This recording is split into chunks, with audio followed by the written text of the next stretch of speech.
يا مساء الخير عليكم حبايبي، ازيكم عاملين ايه؟ يا رب تكونوا بخير. وحشتوني من الفيديو اللي فات للفيديو ده. النهارده بنعمل عظمه. الفيديو ده عظمه فيه كل ما تشتهي الانفس. عزومه حلوه جدا، مش هتاخد منك وقت في المطبخ خالص. كلها لحوم.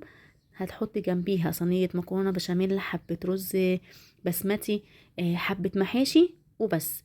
الكميه دي اخدنا كيلو ونص لحمة مفرومة، فرخية مشوية، نص كيلو بومبار. بس تكفي كامل العزومة دي، يكفي على ما يقرب 8 أفراد. تمام كده.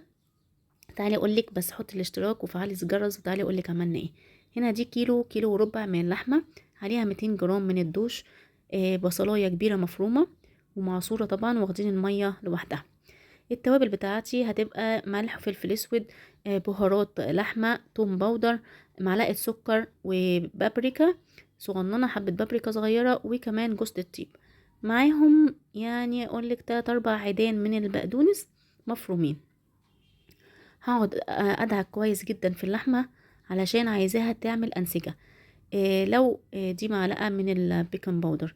تمام كده. هدعك بقى فيها كويس جدا جدا عشان تعمل فتل معايا وتنسجم مع بعض.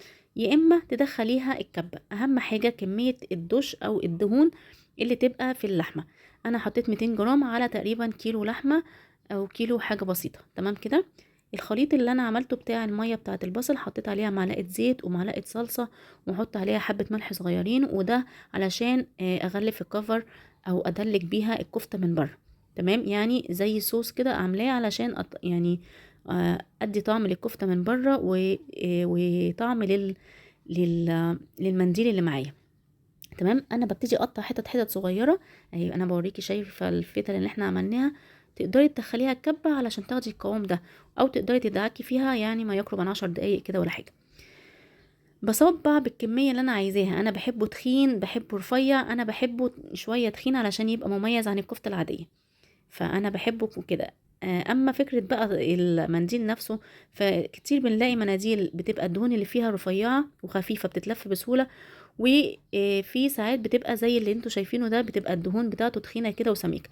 لو عرفتي تقفليه من الناحيتين زي صوابع المحشي تمام، ما عرفتيش تقفليه عادي بتسيبيه من الناحيتين مفتوح عادي خالص، وبيبقى برضو حلو ومش وحش يعني ما بيفكش. تمام زي ما انت ما شايفين.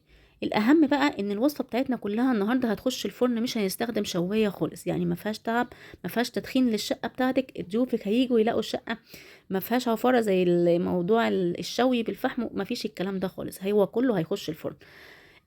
تمام. احنا الفيديو بتاعنا هنقسمه على 3 مقاطع، الفيديو دوت وفي فيديوهين تانيين.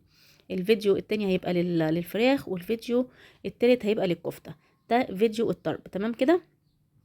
انا بقطع حته على قد اللي انا هلفه، وبحاول على قدر المستطاع ان انا اغلفها كويس. لو فاضل عندي حتت ما بينفعش تتغلف، خلاص انا بستخدمها، بقطعها زي اللي انا قطعتها في اول الفيديو علشان احطها في الكفته. تمام. دي صينيه حطيت فيها ميه، زعتر وورق لورا وكمان طماطم، سوري، وكمان ليمون. انا عشان السياخ بتاعتي خشب، فاضطريت ان انا اغلفها بورق ألمونيا لان هي هتخش الفرن زي ما هي كده. عرفتوا بقى الصلصة اللي انا كنت عاملاها او التتبيلة البصل بالطماطم دي معمولة ليه؟ علشان بس اديها لمعة من بره واديها طعم، اغلف بيها المنديل عشان يدي طعم حلو، وكمان لون كمان جميل زي ما انتم ما شفتوا في اول الفيديو. احط كل 3 مع بعض كده في سيخ. انا مش مكترة في الطرب، لان كل الاطفال اللي هتبقى موجوده مش بياكلوا الطرب. تمام. فالثمان افراد دول في منهم 4 كبار واربعه اطفال، فيعني علشان كده بقولك ان الصينيه دي ممكن تاكل 8 افراد. تمام. فانا كل 3 مع بعض حطيتهم في سيخ. المهم ان انا بغلفهم بالتتبيله اللي انا عملتها دي. تقدري تحطيها على فكره عادي جدا في الصينيه عادي خالص، بس انا حبيتها تنزل الدهون الزياده اللي فيها في الميه. بس كده كانت خلصت، وزي ما شفتوا شايفينها هي باينه اهي عن الكفته العاديه. استنوا بقى معانا فيديو بومبار وفيديو كمان الفراخ المشويه.